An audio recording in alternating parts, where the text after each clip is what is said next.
પ્રકરણ 13. આપણે શા માટે માંદા પડીએ છીએ? Why do we fall ઇલ? આપણે જાણીએ છીએ કે કોષ એ સજીવોનો પાયાનો એકમ છે. કોષો વિભિન્ન પ્રકારના રાસાયણિક પદાર્થો જેવા કે પ્રોટીન, કાર્બોદિત, ચરબી કે લિપિડ વગેરેથી બનેલા છે. જો કે તે સ્થાયી લાગે છે, પરંતુ તેઓ ખૂબ જ સક્રિય હોય છે. તેઓમાં કોઈને કોઈ ક્રિયા હંમેશા થતી રહેતી હોય છે. કોષો એક સ્થળેથી બીજા સ્થળે ગતિશીલ રહેતા હોય છે. ત્યાં સુધી કે જે કોષોમાં ગતિ હોતી નથી, તેઓ પણ કોઈને કોઈ સમારકામનું કાર્ય કરે છે. નવા કોષો નિર્માણ પામતા રહે છે. આપણા અંગો અથવા પેશીઓમાં ઘણી બધી વિશિષ્ટ ક્રિયાઓ ચાલતી હોય છે, જેવી કે હૃદયનું ધબકવું, ફેફસા શ્વાસ લે છે, મૂત્રપિંડમાં ગાળણ દ્વારા મૂત્રનું નિર્માણ થાય છે, મગજ વિચારે છે. આ બધી પ્રવૃત્તિઓ કે ક્રિયાઓ પરસ્પર સંબંધિત છે. ઉદાહરણ તરીકે, મૂત્રપિંડમાં ગાળણ ન થાય તો ઝેરી એટલે કે વિષારી પદાર્થો આપણા શરીરમાં એકઠા થઈ જાય છે. આ પરિસ્થિતિમાં મગજ યોગ્ય રીતે વિચારી શકતું નથી. આ બધી પારસ્પરિક ક્રિયાઓ કરવા માટે ઊર્જા અને કાચા પદાર્થોની જરૂરિયાત હોય છે. આ કાચા પદાર્થો આપણા શરીરને બહારથી પ્રાપ્ત થાય છે. બીજા શબ્દોમાં, કોષો અને પેશીઓને કાર્ય કરવા માટે ખોરાકની જરૂરિયાત હોય છે. તેવો કોઈ ઘટક કે કારક કે જે કોષો તેમજ પેશીઓના યોગ્ય પ્રકારના કાર્યોને રોકે છે, તેનાથી શરીરની સામાન્ય ક્રિયાઓ ખોરવાય છે. ઉપરયુક્ત બધા તથ્યોને ધ્યાનમાં રાખીને સ્વાસ્થ્ય તથા રોગની પૂર્વધારણાઓ કે વ્યાખ્યાને સમજીશું. સ્વાસ્થ્ય અને તેનું કથળવું. Health and its failure. સ્વાસ્થ્યનું મહત્ત્વ. The significance of health. આપણે બધાએ સ્વાસ્થ્ય શબ્દ સાંભળેલો છે અને તેનો વારંવાર ઉપયોગ પણ કરીએ છીએ. જેમ કે આપણે કહીએ છીએ કે મારા દાદીનું સ્વાસ્થ્ય એટલે કે તબિયત સારું નથી. આપણા શિક્ષકો પણ આ શબ્દનો ઉપયોગ કરે છે અને કહે છે કે આ એક સ્વાસ્થ્યપ્રદ વલણ નથી.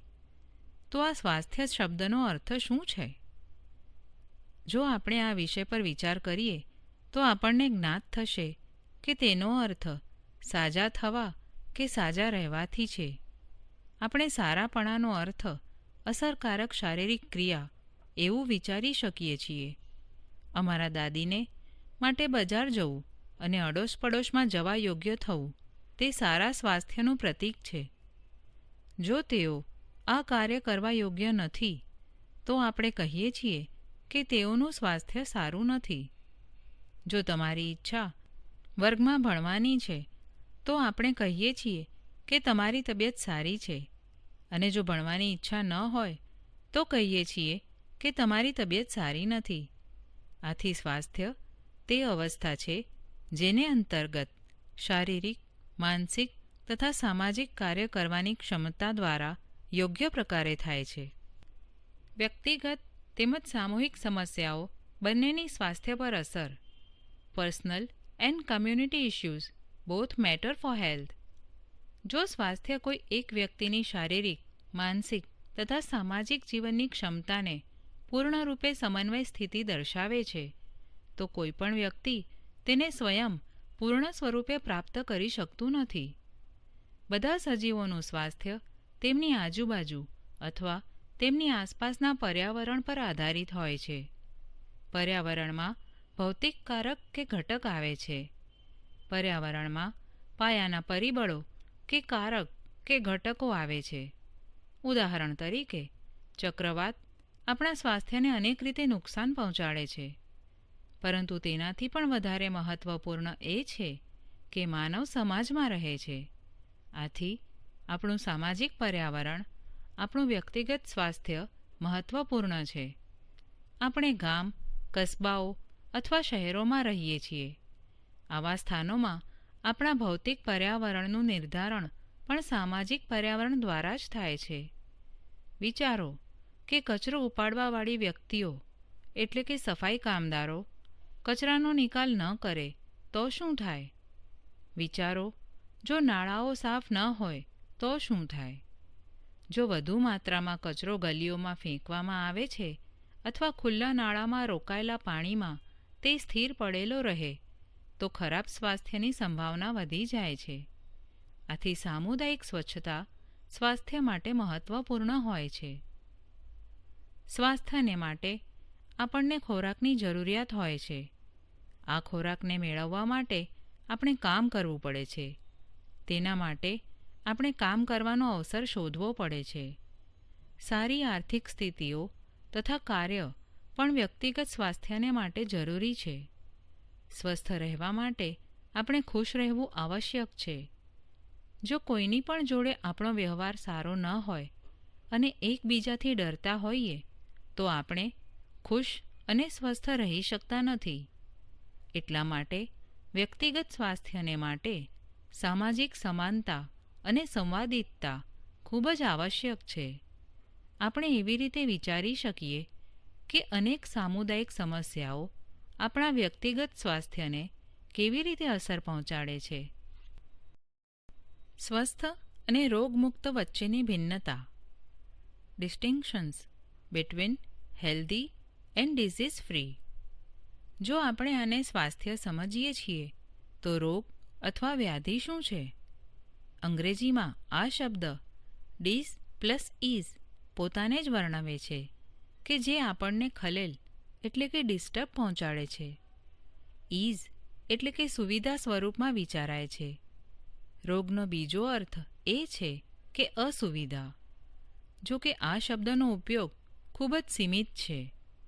આપણે રોગના વિષયમાં ત્યારે વાત કરીશું જ્યારે આપણને અસુવિધાના વિશિષ્ટ કારણની ખબર હોય છે.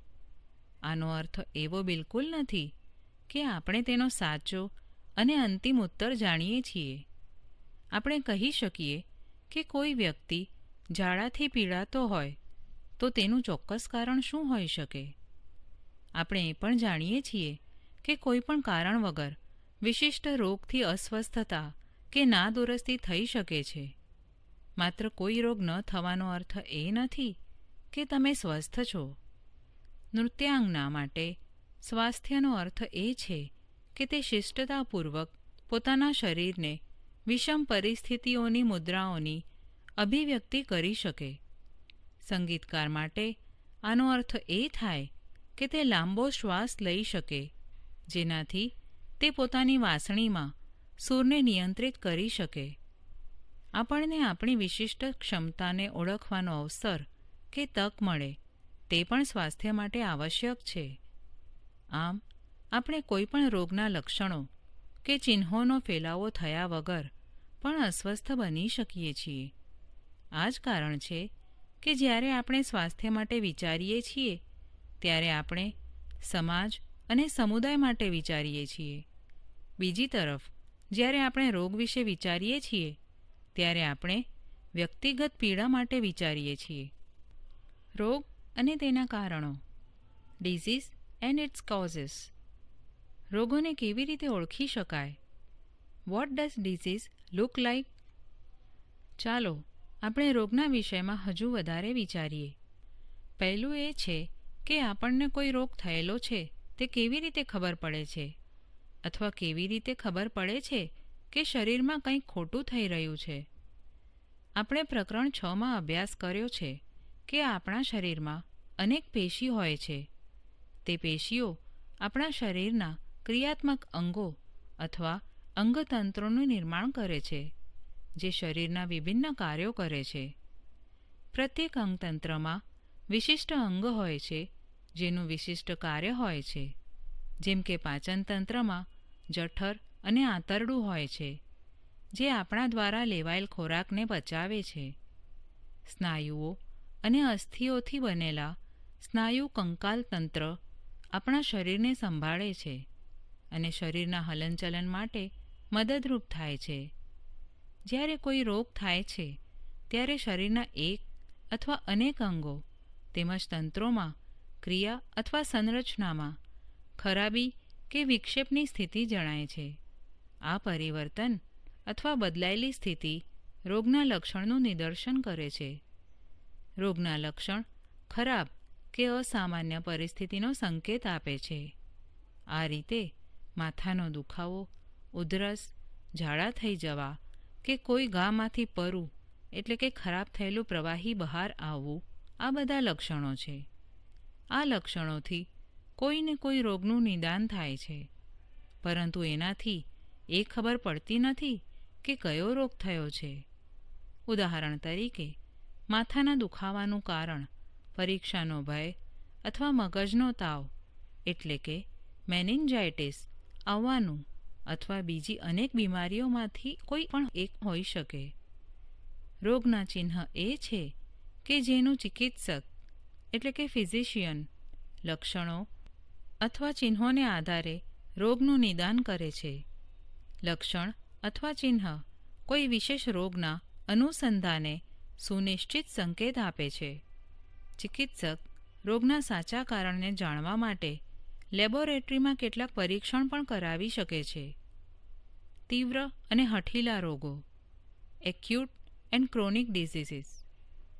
રોગોની અભિવ્યક્તિ વિભિન્ન હોઈ શકે છે અને સંખ્યાબંધ કે ઘણા કારકો પર નિર્ભર હોય છે. તેમાંથી સૌથી વધારે સ્પષ્ટ કારક જેના દ્વારા રોગની તપાસ કે નિદાન થાય છે તે છે સમયગાળો.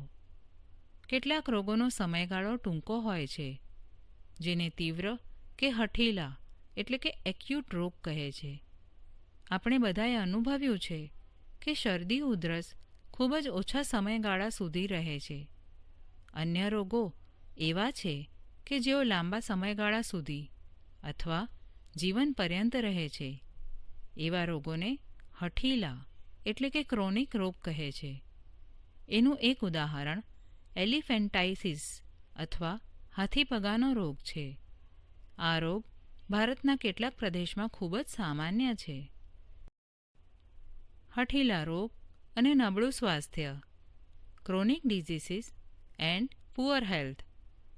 જેમ કે આપણે કલ્પના કરી શકીએ કે તીવ્ર તથા હઠીલા રોગોની આપણા સ્વાસ્થ્ય પર ભિન્ન ભિન્ન અસર થાય છે. કોઈપણ રોગ જો આપણા શરીરના કોઈપણ ભાગના કાર્યને અસર પહોંચાડી શકે છે તો તે આપણા સામાન્ય સ્વાસ્થ્યને પણ અસર પહોંચાડે છે. કારણ કે સામાન્ય સ્વાસ્થ્ય માટે શરીરના બધા અંગોને સામુદાયિક કાર્ય કરવું તે આવશ્યક હોય છે. પણ તીવ્ર રોગ જે ખૂબ જ ઓછા સમય સુધી રહે છે, તેઓ સામાન્ય સ્વાસ્થ્યને અસર પહોંચાડવા માટેનો સમય મળતો નથી. પરંતુ હઠીલા રોગ આપણા સ્વાસ્થ્યને અસર પહોંચાડી શકે છે. ઉદાહરણ તરીકે, શરદી ઉધરસના વિષયે વિચારો, જે આપણને બધાને સમયાંતરે થતા હોય છે. આપણામાંથી અડધા કરતાં પણ વધારે લોકો લગભગ એક અઠવાડિયામાં સાજા થઈ જાય છે અને આપણા સ્વાસ્થ્ય પર તેની કોઈ ખરાબ અસર થતી નથી.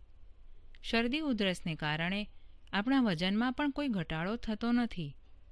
આપણા શ્વાસોચ્છ્વાસ વધતા નથી. આપણે હંમેશા થાકનો પણ અનુભવ કરતા નથી.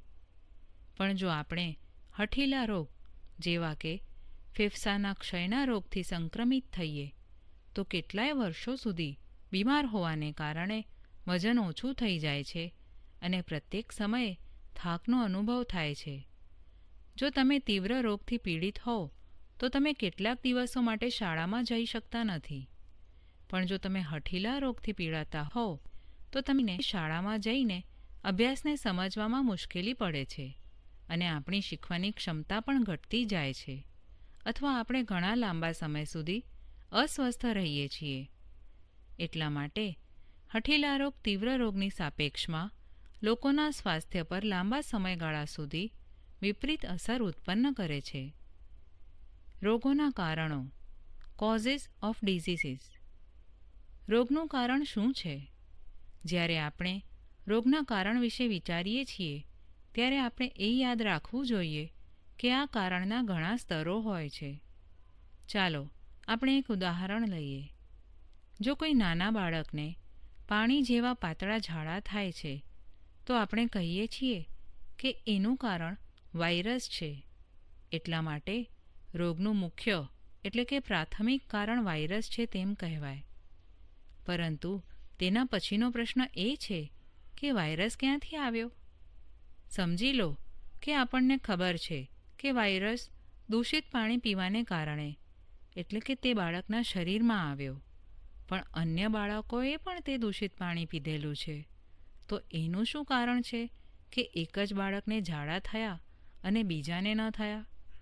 આનું એક કારણ એ પણ હોઈ શકે કે આ બાળક તંદુરસ્ત ન હોય, જેને પરિણામ રૂપે એવી બાબત થવાની શક્યતા છે કે જ્યારે આ બાળક વાયરસના સંપર્કમાં આવે છે તો તે બીમાર થઈ જાય છે, જ્યારે અન્ય બાળકો બીમાર પડતા નથી.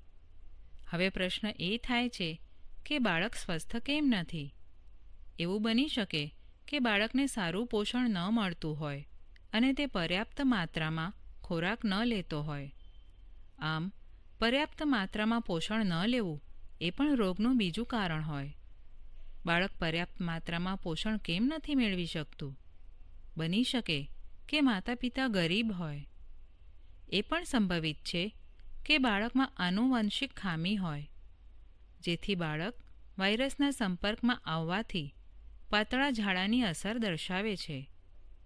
માત્ર આનુવંશિક ખામી કે ઓછા પોષણથી પાતળા ઝાડા થઈ શકતા નથી, પણ તે રોગના કારણમાં પણ સહભાગી હોય છે. બાળક માટે સ્વચ્છ પાણી ઉપલબ્ધ કેમ નહોતું? સંભવ છે કે બાળકનો પરિવાર નિવાસ કરતો હોય ત્યાં સુવિધાઓ નિર્બળ હોવાને કારણે સ્વચ્છ પાણી ઉપલબ્ધ ન પણ હોય. આ રીતે ગરીબ લોકોને સુવિધાઓનો અભાવ બાળકની બીમારીનું ત્રીજું કારણ છે. સંસર્ગજન્ય એટલે કે ચેપી અને બિનસંસર્ગજન્ય એટલે કે બિનચેપી કારણો. ઇન્ફેક્ટિયસ એન્ડ નોન ઇન્ફેક્ટિયસ કોઝિસ. આપણે જોયું કે જ્યારે કોઈ પણ રોગ માટે કારણ વિશે વિચારીએ ત્યારે આપણે જાહેર સ્વાસ્થ્ય અને સામુદાયિક સ્વાસ્થ્ય સંબંધિત કારણો ધ્યાનમાં રાખવા જરૂરી બને છે. આપણે આ વિષય પર હજુ વધારે ચર્ચા કરીએ. રોગના પ્રાથમિક કારણોના વિષયમાં વિચારવું વધારે યોગ્ય છે. રોગના કારણનો એક વર્ગ છે. સંસર્ગજન્ય કારકો મોટાભાગના સૂક્ષ્મજીવો હોય છે. જે રોગના પ્રાથમિક કારક સૂક્ષ્મજીવો હોય છે તેઓને સંસર્ગજન્ય રોગો કહે છે. તેનું કારણ એ છે કે સૂક્ષ્મજીવો સમુદાયોમાં ફેલાઈ શકે છે અને તેના કારણે થનારા રોગ પણ તેઓની સાથે ફેલાય છે. બીજી તરફ કેટલાક રોગો એવા પણ હોય છે જે સંસર્ગજન્ય કારકો દ્વારા થતા નથી. તેમના કારણો ભિન્ન હોય છે, પરંતુ તે બહારના કારકો જેવા કે સૂક્ષ્મજીવો નથી હોતા કે જેઓ સમુદાયમાં ફેલાઈ શકે છે. જો કે તેઓ મોટેભાગે આંતરિક તેમજ અસંસર્ગજન્ય હોય છે. ઉદાહરણ તરીકે કેટલાક પ્રકારના કેન્સર જનીનિક અનિયમિતતાને કારણે થાય છે. ઊંચું રુધિર દબાણનું કારણ વધારે વજન હોવાનું અને કસરત ન કરવાનું છે. તમે એવા અન્ય રોગોના વિષયમાં પણ વિચારી શકો છો જે સંસર્ગજન્ય હોતા નથી. રોગોના ફેલાવાની રીતો અને તેમના ઉપચારની રીતો તેમજ સામુદાયિક સ્તર પર તેઓના નિવારણની રીતો વિભિન્ન રોગો માટે ભિન્ન હોય છે. તેઓના પ્રાથમિક કારણો સંસર્ગજન્ય છે અથવા અસંસર્ગજન્ય છે તેના પર તે આધાર રાખે છે. સંસર્ગજન્ય રોગો, ચેપી રોગો, ઇન્ફેક્ટિયસ ડિઝીસીસ. સંસર્ગજન્ય કારકો, ચેપી કારકો, ઇન્ફેક્ટિયસ એજન્ટ્સ. આપણે જોયું કે સજીવ સૃષ્ટિની સંપૂર્ણ વિવિધતાને કેટલાક જૂથોમાં વિભાજિત કરવામાં આવી છે. વિભિન્ન સજીવોનું વર્ગીકરણ કેટલાક સામાન્ય લક્ષણોને આધારે કરી શકીએ છીએ. રોગ ઉત્પન્ન કરવાવાળા સજીવોનો આમાંથી અનેક જૂથોમાં સમાવેશ થાય છે. આમાંથી કેટલાક વાયરસ, કેટલાક બેક્ટેરિયા, કેટલાક એક કોષીય સજીવો, કેટલીક ફૂગ અથવા પ્રજીવો છે. કેટલાક રોગો બહુકોષીય સજીવો જેવા કે અનેક પ્રકારના કૃમિથી પણ થાય છે. સામાન્ય શરદી, ઇન્ફ્લુએન્ઝા, ડેન્ગ્યુ તાવ અને એઇડ્સ જેવા સામાન્ય રોગો વાયરસ દ્વારા થાય છે. કેટલાક રોગ જેવા કે ટાઇફોઇડ તાવ, કોલેરા, ક્ષય અને એન્થ્રેક્સ બેક્ટેરિયા દ્વારા થાય છે. ઘણા બધા સામાન્ય ચામડીના રોગો વિભિન્ન પ્રકારની ફૂગ દ્વારા થાય છે. પ્રજીવથી મેલેરિયા, કાલા આજાર નામનો રોગ થાય છે. આપણે આંતરડાના કૃમિના સંક્રમણથી પરિચિત છીએ. એવી જ રીતે હાથીપગાના રોગ વિવિધ પ્રકારના કૃમિની જાતિઓથી થાય છે. ચેપી કારકો વિશે વિચારવું શા માટે જરૂરી છે? કેવી સારવાર આપવી તે જાણવા રોગકારક સજીવોના પ્રકાર વિશે સમજવું જરૂરી છે. ઉદાહરણ તરીકે, વાયરસ પરપોષી હોય છે. તે કોષોમાં રહે છે, પણ બેક્ટેરિયામાં એવા ગુણ ઓછા હોય છે. વાયરસ, બેક્ટેરિયા અને ફૂગનું ગુણન અત્યંત ઝડપથી થાય છે. જો કે તુલનાત્મક રીતે કૃમિમાં ગુણન ધીમું હોય છે. વર્ગીકરણ અનુસાર બધા બેક્ટેરિયા એકબીજાથી વાયરસની વધારે નજીક હોય છે. એવું વાયરસમાં પણ હોય છે. એનો અર્થ એવો છે કે અનેક જૈવિક પ્રક્રિયાઓ બધા બેક્ટેરિયાઓમાં સમાન હોય છે, પરંતુ વાયરસ વર્ગથી ભિન્ન હોય છે. તેના પરિણામ રૂપે ઔષધિ જે કોઈ વર્ગમાં કોઈ એક જૈવિક પ્રક્રિયાને રોકે છે, તો તે આ વર્ગના અન્ય સભ્યો પર પણ આ પ્રકારે અસર પહોંચાડે છે. પરંતુ એવી જ ઔષધિ અન્ય વર્ગથી સંબંધિત રોગકારકો પર અસર પહોંચાડી શકતી નથી. આપણે એન્ટીબાયોટિકનું પણ ઉદાહરણ લઈએ છીએ. તેઓ સામાન્યતઃ બેક્ટેરિયાના મહત્વપૂર્ણ જૈવ રાસાયણિક માર્ગને બંધ કરી દે છે. ઉદાહરણ તરીકે, મોટાભાગના બેક્ટેરિયા તેના રક્ષણ માટે કોષ દિવાલ બનાવી લે છે. પેનિસિલિન એન્ટીબાયોટિક બેક્ટેરિયાની કોષ દિવાલ બનાવવાની પ્રક્રિયાને અવરોધી દે છે. આના પરિણામ સ્વરૂપ બેક્ટેરિયાની કોષ દિવાલનું નિર્માણ થવા દેતી નથી અને તેથી તેઓ સરળતાથી મરી જાય છે. માનવના કોષોમાં કોષ દિવાલ બનતી નથી, એટલા માટે પેનિસિલિનની અસર આપણા પર થતી નથી. આમ તો પેનિસિલિન બધા બેક્ટેરિયાને અસર પહોંચાડે છે જેઓમાં કોષ દિવાલ બનાવવાની પ્રક્રિયા થાય છે. આ રીતે ઘણા બધા એન્ટીબાયોટિક બેક્ટેરિયાઓની અનેક જાતિઓને અસર કરે છે. માત્ર એક જ જાતિ અસર કરે છે એવું નથી. પરંતુ વાયરસમાં એવો માર્ગ નથી હોતો. આ કારણે કોઈ પણ એન્ટીબાયોટિક વાયરસના સંક્રમણ પર અસરકારક નીવડતી નથી.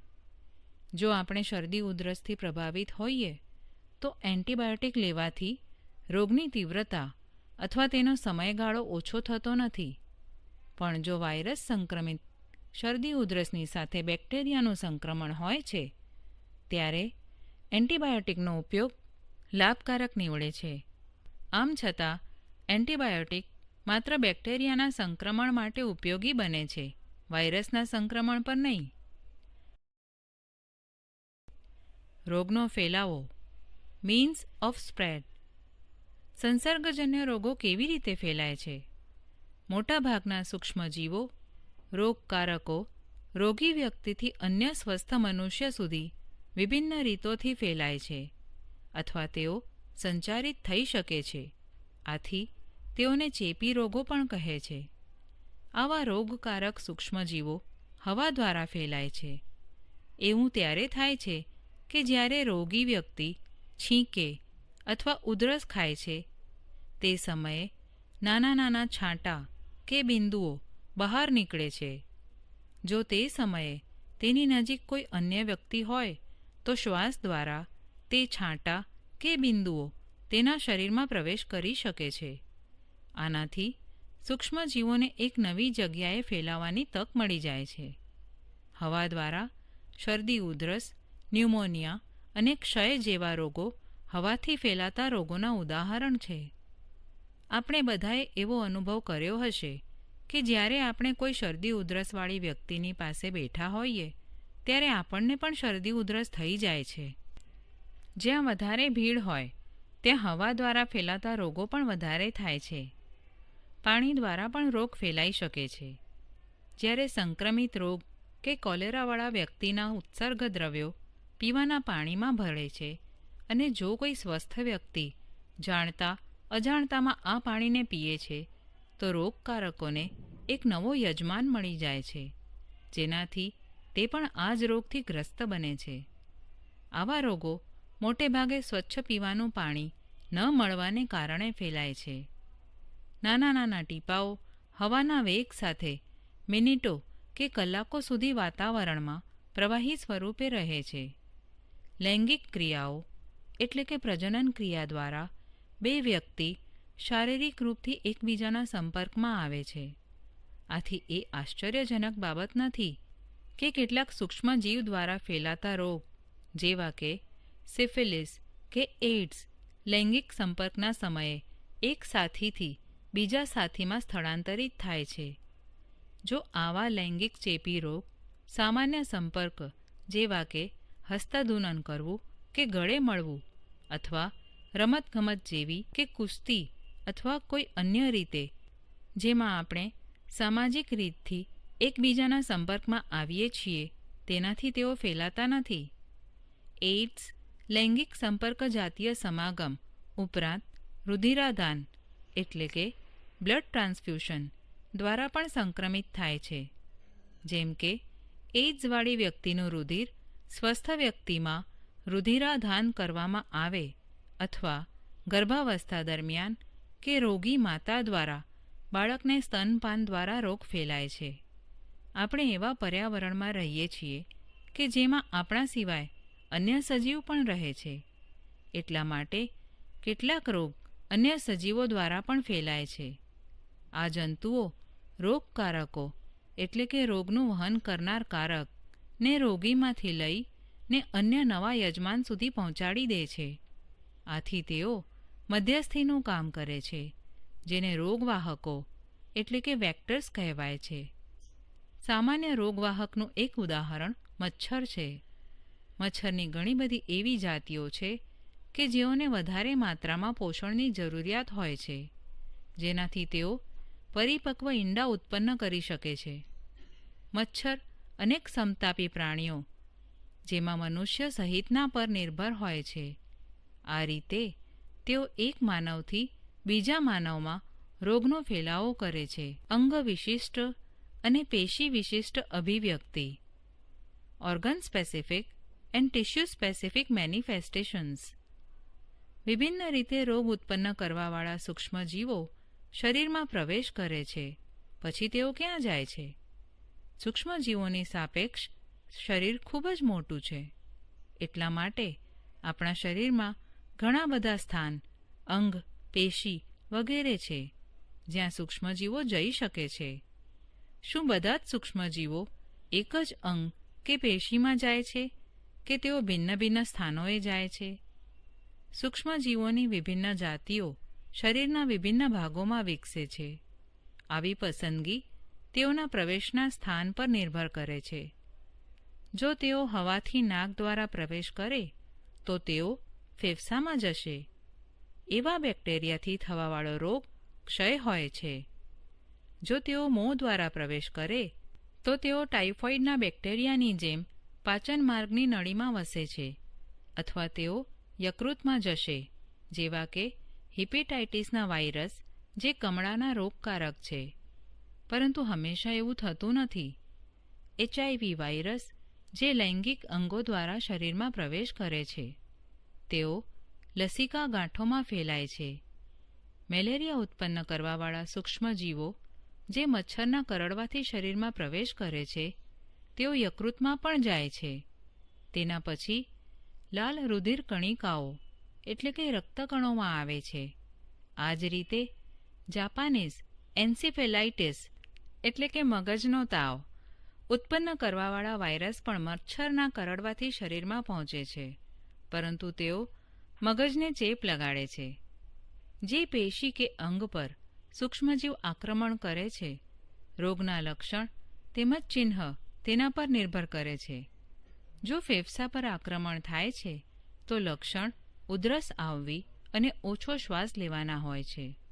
જો યકૃત પર આક્રમણ કરે છે તો કમળાના લક્ષણ હોય છે. જો મગજ પર આક્રમણ થાય છે તો માથાનો દુખાવો, ઉલટી આવવી, ચક્કર આવવા અથવા બેભાન બનવાના લક્ષણો મેળવે છે. જો આપણે એ જાણતા હોઈએ કે કઈ પેશી કે અંગ પર આક્રમણ થયું છે અને તેઓના કાર્ય શું છે, તો આપણે સંક્રમણના ચિહ્ન અને લક્ષણ વિશે અનુમાન કરી શકીએ છીએ. સંસર્ગજન્ય રોગોની પેશી વિશિષ્ટ અસર સિવાય તેઓની અન્ય સામાન્ય અસર પણ હોય છે. મોટે ભાગે સામાન્ય અસરો એના પર નિર્ભર કરે છે કે સંક્રમણથી શરીરનું પ્રતિરક્ષા તંત્ર કે રોગ પ્રતિકારક તંત્ર એટલે કે ઇમ્યુનિટી સિસ્ટમ ક્રિયાશીલ થઈ જાય. એક સક્રિય પ્રતિરક્ષા તંત્ર પ્રભાવિત પેશીની ચારેય બાજુ રોગ ઉત્પન્ન કરનારા સૂક્ષ્મજીવોને મારવા માટે અનેક કોષો બનાવી લે છે. નવા કોષો બનાવવાની આ પ્રક્રિયાને સોજો કહે છે.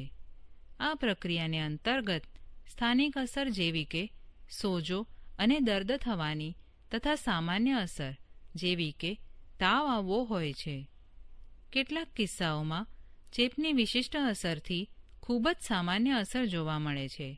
ઉદાહરણ તરીકે HIV સંક્રમણમાં વાયરસ પ્રતિરક્ષા તંત્ર એટલે કે રોગ પ્રતિકારક તંત્રમાં જાય છે અને તેના કાર્યને નષ્ટ કરી નાખે છે. આથી HIV એઇડ્સની ઘણી બધી અસરોને કારણે આપણું શરીર રોજબરોજ થવાવાળા નાના નાના સંક્રમણોનો લાંબા સમય સુધી સામનો કરી શકતા નથી. સામાન્ય શરદી ઉધરસથી પણ ન્યુમોનિયા થઈ શકે છે. આ રીતે અન્નનળીના સંક્રમણથી રુધિરયુક્ત ઝાડા પ્રવાહીપણું થઈ જાય છે. છેવટે તેઓ અન્ય સંક્રમણથી HIV એઇડ્સના રોગીના મૃત્યુનું કારણ બને છે.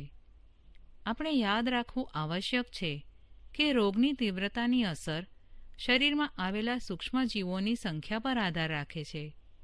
જો સૂક્ષ્મજીવોની સંખ્યા ખૂબ જ ઓછી હોય તો રોગની અસર ઓછી હોય છે.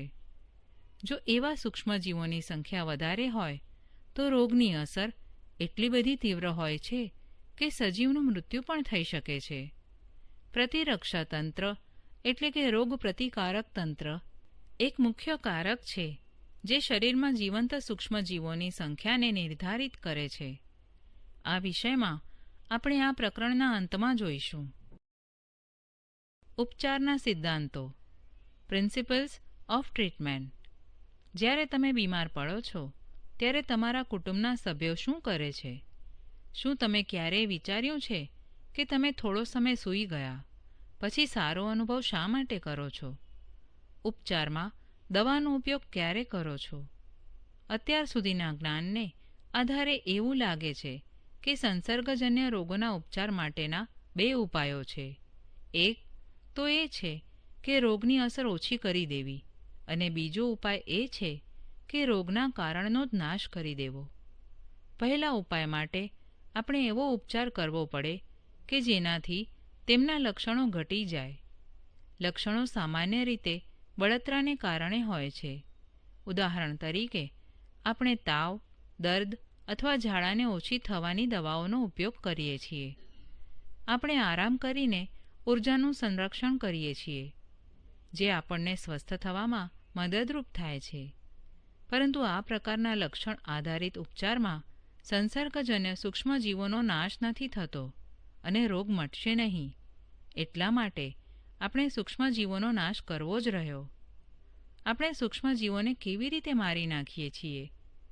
સૂક્ષ્મજીવોને મારી નાખવાની એક રીત ઔષધિઓનો એટલે કે દવાઓનો ઉપયોગ કરવો છે. આપણે અગાઉ પણ અભ્યાસ કરી ચૂક્યા છીએ કે સૂક્ષ્મજીવો વિભિન્ન વર્ગોમાં આવેલ હોય તેઓ વાયરસ, બેક્ટેરિયા, ફૂગ અથવા પ્રજીવો છે. સજીવોના પ્રત્યેક વર્ગમાં કેટલીક આવશ્યક જૈવ રાસાયણિક જૈવ પ્રક્રિયાઓ કરે છે જે આ વર્ગના માટે વિશિષ્ટ હોય છે અને અન્ય વર્ગોમાં જોવા મળતી નથી. તે પ્રક્રિયાઓ નવા પદાર્થ બનાવવાના વિભિન્ન તબક્કા અથવા શ્વસનની હોઈ શકે છે. આ માર્ગો પરિપથોનો આપણે ઉપયોગ કરતા નથી. ઉદાહરણ તરીકે આપણા કોષો એવી પ્રક્રિયાથી નવા પદાર્થ બનાવી શકે છે જે બેક્ટેરિયાની પ્રક્રિયાથી ભિન્ન હોય છે. આપણે એવી દવાનો ઉપયોગ કરવાનો હોય છે જે આપણા શરીરને અસર કર્યા વગર બેક્ટેરિયાના સંશ્લેષણીય પરિપથને રોકી શકે છે. આવું એન્ટીબાયોટિકથી સંભવ છે. આવી રીતે કેટલીક એવી દવાઓ છે કે જે મેલેરિયાના પરોપજીવી પ્રજીવને મારી નાખે છે. એન્ટીવાયરલ દવાને બનાવવી એન્ટીબેક્ટેરિયલ દવા બનાવવાની તુલનામાં અઘરી છે. એનું કારણ એ છે કે વાયરસને પોતાની જૈવ રાસાયણિક પ્રણાલી ખૂબ જ ઓછી હોય. વાયરસ આપણા શરીરમાં પ્રવેશ કરે છે અને આપણી જીવન પ્રક્રિયા માટે આપણી જ મશીનરી એટલે કે યાંત્રિકીનો ઉપયોગ કરે છે. આનો અર્થ એ છે કે દવાને આક્રમણ કરવા માટે અપેક્ષા કરતાં ઓછા વાયરસ વિશિષ્ટ લક્ષ્ય બને છે. આ મર્યાદાઓ હોવા છતાં પણ હવે પ્રભાવશાળી એન્ટીવાયરસ દવાઓ પણ મળી રહે છે. ઉદાહરણ તરીકે HIV સંક્રમણને નિયંત્રિત કરનારી દવાઓ. રોગ અટકાવવાના સિદ્ધાંતો પ્રિન્સિપલ્સ ઓફ પ્રિવેન્શન. અત્યાર સુધી આપણે એ અભ્યાસ કર્યો કે કોઈ વ્યક્તિમાં કોઈ રોગ છે તો તેના સંક્રમણથી કેવી રીતે છુટકારો મેળવી શકાય. સંસર્ગજન્ય રોગોથી છુટકારો મેળવવા માટેની 3 મર્યાદાઓ છે. પહેલી એ છે કે જો કોઈ વ્યક્તિ એકવાર બીમાર થઈ જાય તો તેના શારીરિક કાર્યોને ખૂબ જ નુકસાન થાય છે અને તે ફરીથી પૂર્ણપણે સ્વસ્થ થઈ શકતો નથી. બીજી મર્યાદા એ છે કે ઉપચારમાં લાંબો સમય લાગી શકે છે અથવા વ્યવસ્થિત સાચો ઉપચાર થવા છતાં પણ રોગીને પથારી પર લાંબો સમય આરામ કરવો પડે છે. ત્રીજી મર્યાદા એ છે કે સંસર્ગજન્ય રોગો અન્ય વ્યક્તિઓમાં રોગને ફેલાવવાનો સ્ત્રોત બની જાય તેનાથી વધારે મુશ્કેલીઓ વધી જાય છે. એટલા માટે રોગોને અટકાવવા તે ઉપચાર કરતાં સારું છે. આપણે રોગોને કેવી રીતે અટકાવી શકીએ? તેની 2 રીતો છે. એક સામાન્ય અને બીજી રોગ વિશિષ્ટતા. સંક્રમણથી બચવા માટે સામાન્ય રીત છે રોગીથી દૂર રહેવું.